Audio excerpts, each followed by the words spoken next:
So let's dig in a little bit more into the topic of segmentation.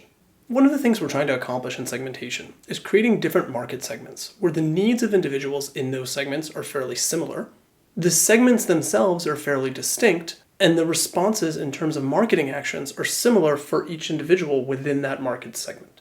So to do that, we first should understand what the characteristics of a good market segmentation strategy are, what the basis for segmentation are, and a high-level overview of what the different tools are to enable such segmentation to actually take place. So let's think about what we need for segmentation to actually work. Well, the first thing is we need those segments to be large enough.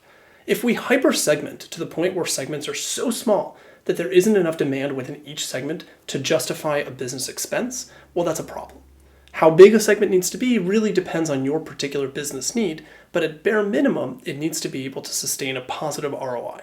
The segment also needs to be what we call identifiable.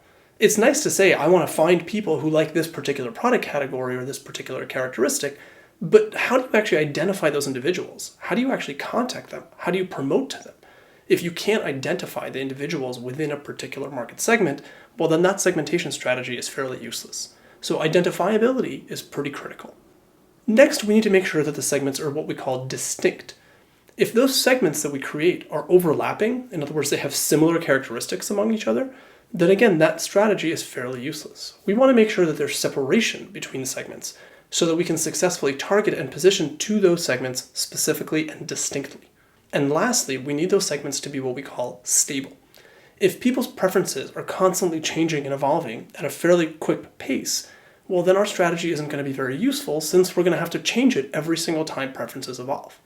And so what we're looking for in an ideal segmentation strategy is something that has stability, something where the preferences are locked in for some reasonable amount of time so that we can actually take marketing actions to take advantage of those segmentations. In terms of how we actually do segmentation, there's quite a bit we can look at.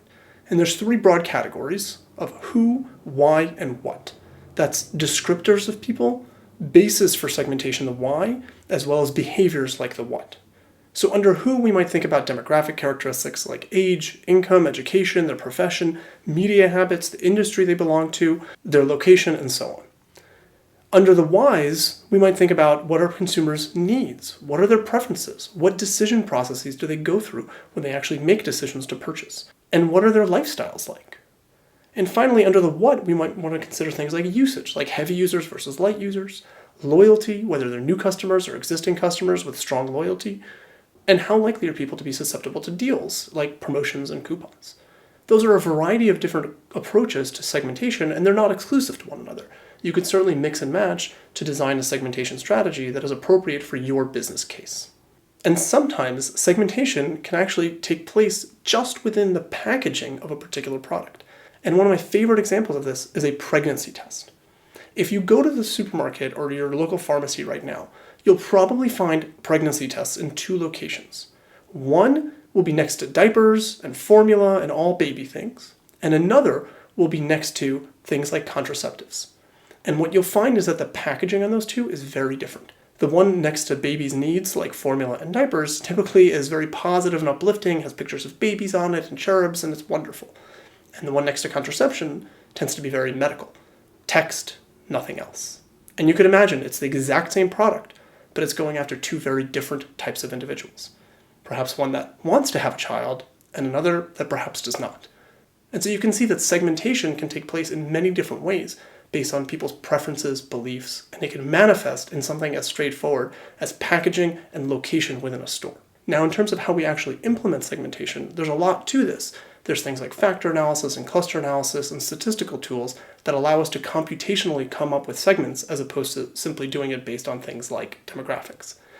Unfortunately, we don't have quite the time in this course to cover that, but I do teach another course in this program called Marketing Research where we go into great depth on exactly how to do that. So if that's something that's interesting to you, please go ahead and take that course.